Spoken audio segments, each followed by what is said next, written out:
नमस्कार प्यारे दोस्तों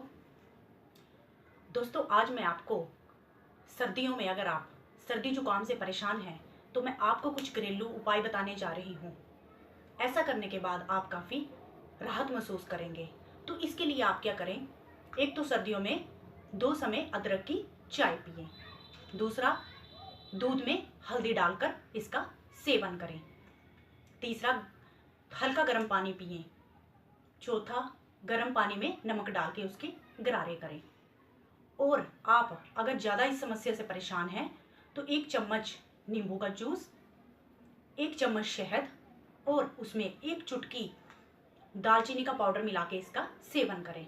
तो दोस्तों अगर आप ऐसा करेंगे तो आप सर्दियों में सर्दी से काफ़ी राहत महसूस करेंगे। दोस्तों अगर आपको मेरा वीडियो अच्छा लगा हो तो इसे लाइक करें, सब्सक्राइब करें और शेयर ज़रूर करें। धन्यवाद।